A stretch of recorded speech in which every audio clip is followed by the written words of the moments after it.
Alright mga kababayan, mga kaibigan, mga katokis, mga kabirador, mga kapots, kamusta po kayong lahat? And once again, welcome po muli dito sa ating mumunting channel, Simply Tokis Vlog.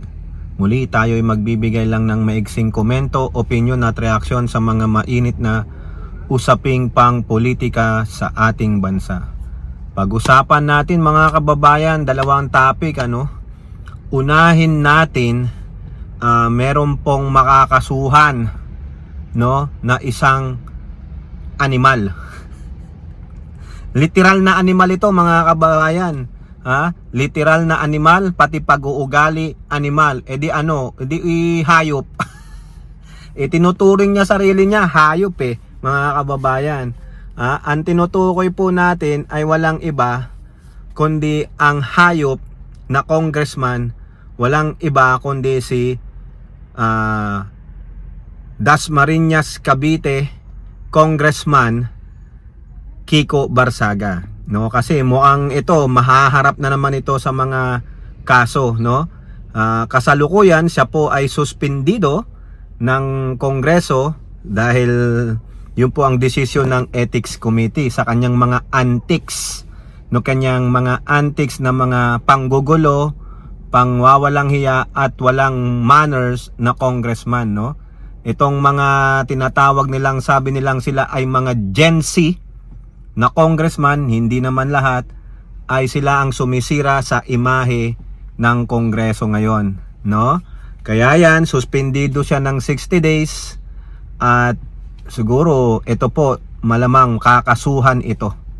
Kakasuhan ng libel ito. Kakasuhan ito ng kanyang former party na NUP, na ang isa dyan ay si Representative Ronaldo Puno ng Antipolo. Hindi po matanggap na ni Representative Puno na itong kanilang former, kanila po itong tinanggal sa kanilang partido, itong former member nila na si Meow Meow, yung isang animal, isang hayop na congressman, magpo-post sa kanyang social media na kung saan sinasabi niya po na itong NUP po, yung partido nila Representative Puno, ay tumanggap ng suhol. Ang laki niyan. Yung partido daw po na kanyang kinabibilangan dati ay tumanggap ng suhol prior to 2025 election. Diyan po daw sa hotel sa Soler. So kung tumanggap sila ng suhol, di party ka. Di kaparty ka ba o hindi ka nabigyan kaya ka umaatungal ngayon? Pero po, pinalagang po siya dyan ni Representative Puno. Walang katotohanan yung sinasabi nitong si Meow Meow. Kaya po, sila po ay nagbabalak na kasuhan itong kanilang former member na si Kiko Barzaga. Alam nyo naman tong si Kiko Barzaga dinadaan sa social media ang kanyang mga aligasyon. Nagtatanim siya ng intriga para mapamasama yung grupo o yung tao o grupo ng mga tao.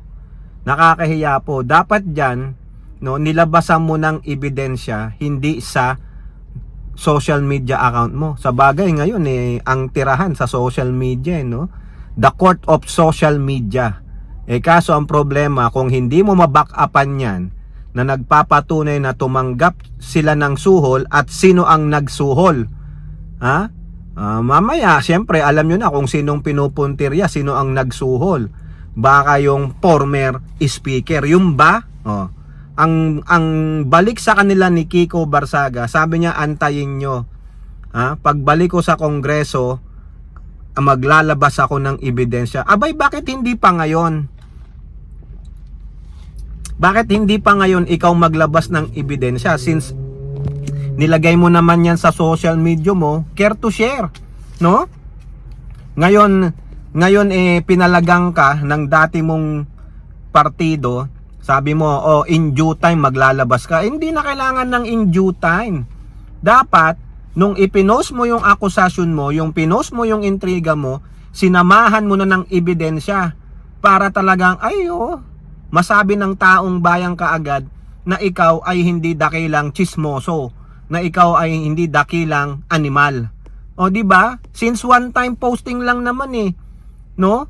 Ngayon nababalita, masusukol ka, o sige maglalabas ako ng ebidensya pagbalik ko sa Kongreso. Bakit hindi pa ngayon? Bakit kinakailangan pang bumalik ka ng Kongreso? Hindi naman suspendido ng Kongreso yung paglalabas mo ng ebidensya Hiwalay naman yung pagpo-post mo sa social media mo Di ba? Kailan ka ba na suspende? Kabilang ba yun na yung paglalabas mo ng ebidensya ay suspendido rin? Walang ganun. baka nung pinalagang ka, saka ka lang maghahanap ng ebidensya. Di ba? Tanga ka ngayon maghanda ka, sa korte mo ilabas ang ebidensya mo, hindi sa court of social media. Ikaw, bumabanat ka sa court of social media, pero itong si Puno babanat sa tamang forum. Saan? Sa korte. At malamang yan, pag wala kang mailabas na tamang ebidensya, yung titindig yung talagang kakatigang ka ng korte, pag yan ay itagpo ang ikaw ay sinungaling, chismosong pala ka, dapat matanggal ka na rin sa Kongreso. Walang puwang sa Kongreso ang mga katulad mo na meow meow meow meow meow, puro lang kayo daldal, puro pagmamagaling, wala naman pala. 'Di ba? Yan. Antayin natin ang ebidensya daw niya na ilalabas, putangin na. Parang yung paglabas ko ng ebidensya, suspendido din ako Suspendido din 'yon, matik 'yon. Tangina, nakapag-post ka nga sa social media mo bago ka na suspendido Hanggang ngayon nagpo-post ka sa social media account mo, hindi naman suspendido ang social media account mo. Bakit dito mo latag? Hanggat walang kaso pa, dun mo ilatag para makita natin. Talagang titindig hindi yan gawa-gawa. Hindi yan kwentong barbero lang. Yan ang mahirap kasi.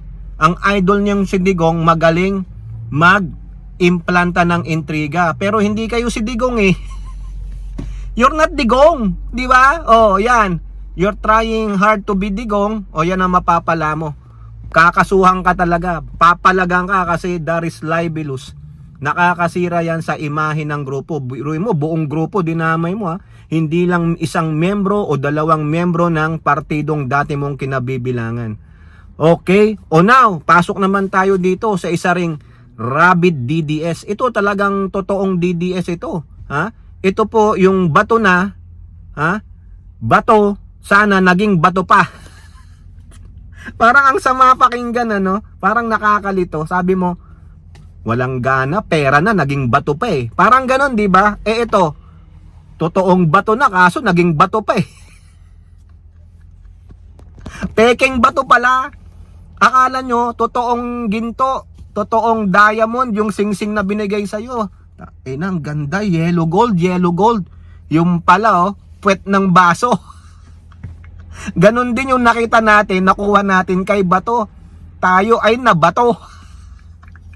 Kumuha tayo ng bato na ipinukpok sa ulo natin. Ngayon, basag ang bungo natin. Bakit?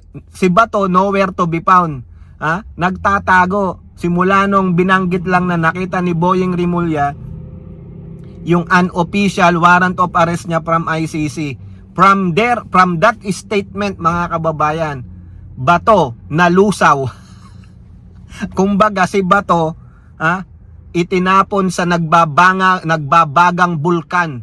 Bakit? Tunaw yun, pati bato tunaw sa nagbabagang bulkan. 'Di ba? Gaano kainit bago matunaw ang bato? Yun ang mga kababayan. Yung salita lang ni Boyeng, para palang bulkan kay bato. Nalusaw si bato. Hindi na makita. Ito ang matindi, mga kababayan. May nilabas po ang Impact Leadership sa FB page. Ayan, tignan ninyo, mga kababayan. Ang tindi ng nepotism sa opisina ni Senator Bato de la Rosa.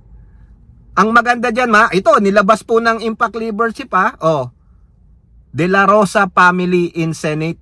Doon sa kanyang opisina, 10 mga daliri mga kamag-anak ni Bato nagtatrabaho sa kanyang opisina. At ang pinakamatindi mga kababayan ay ang kanyang chief of staff. Anak pala niyang babae. Kaya pala si Sherwin Gatchalian, nung tinatanong niya yung chief of staff ni Bato, patawa-tawa lang.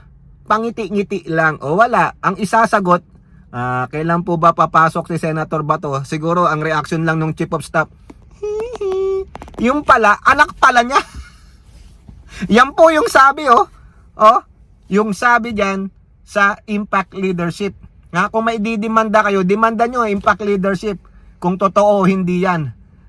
Nandiyan mga kapatid ni Bato, mga kamag-anak ni Bato, nepotism at its best. Yan po yung pinapasahod ng taong bayan. Mandami niyang mga may head officer 2 o whatever. May ano yung mga salary grade, number 2, number 3. Grabe mga kababayan, magkano ang mga sahod niyan? Kayo ang nagtatrabaho instead na si Bato. Wow, galing. Biruin nyo, nepotism. Grabe mga kababayan. Sampung mga daliri nagtatrabaho sa opisina ni Bato. Pero si Bato nawawala para po siyang magician. Grabe mga kababayan. Mga anak, kapatid, kamag-anak, naku, kung pwede pa yung ninuno, ipapasok ni Bato. Grabe antibay. Kaya pala mga kababayan, sila. Ang hindi lang pang politika, pang pamilya pa. Ang Senado ginawang negosyo ng pamilya. Mga kababayan, tawa-tawa lang tayo dito pero nakakabisit po. Akala ko bawal ang nepotism sa gobyerno. 'Di ba matatawag na nepotism 'yan? Tama po ba o mali Paki-correct po pero pasensya na pamilya ni Senator Bato kung totoo man 'yan pwede bang i-dispute 'yan ng kampo ni Bato de la Rosa sa Senado? Biruin nyo, 10 daw kayo dyan. O baka hindi lang 10 yan, impact leadership. Grabe naman pala. Tapos ang chief of staff mo, anak mo, alam po ba yan? Sa government, pwede po ba yan? Wala po. Hindi ko po talaga, buti sana kung private company. Family owned po, family owned yung company namin. Pwede yon De La Rosa Group of Companies. Syempre, yan, private company, pag-aari nyo. Family business po pero ito, gobyerno. May mga salary grade, gobyerno, taong bayan na nagpapasahod, tapos pala sila ginawa nilang private company ang Senado. Office of the Senate of Office of Senator De La Rosa, Senate of the Philippines, a private wholly owned subsidiary. Dapat nakalagay doon sa pintuan ni Senator Bato. Office of Senator Bato de la Rosa, Senate of the Philippines, a private wholly owned private subsidiary. Ginawang private company yung Senado, mga kababayan. Anak ng siopaw, yan po inalagay ng impact leadership 10 ng mga empleyado sa opisina ni Senator Bato de la Rosa na tago ng tago ngayon ay mga kamag-anak niya. Ang chief of staff niya ay anak daw niya di umano. Okay, so siguro may magandang paliwanag dyan. Hindi si Senator Bato. Sino? Di syempre yung opisina niya, wala naman siya doon. Sino yung nagmamando sa opisina niya? Di syempre yung kanyang chief of staff. Kayo naman di ba? Yan po. That's how kung paano po tayo paglaruan, gaguhin nitong mga politiko na ito. Excluded daw po sila. Excluded din sila, parang yung no work, no pay, hindi kami kasali doon. So therefore, sa term na nepotism sa gobyerno, hindi po kasali ang mga senador at mga congressman. Di ba? Private company po ang Kongreso. Whether a lower house or upper house. Private company po. Exclusive for the senators and congressman. Di ba? pero ang sahod nila galing sa kaban ng bayan. Di ba ang galing? Private, ano sila? Public-private partnership. Yung tinatawag ng Pangulo na PPP. Kayo naman Public ang magpondo. Private, silang mga magkakamag-anak, magpamilya, ang kukuha ng pondo. Talaga, ang galing talaga ng mga nasa gobyerno natin, no? Bawal ang nepotism, bawal.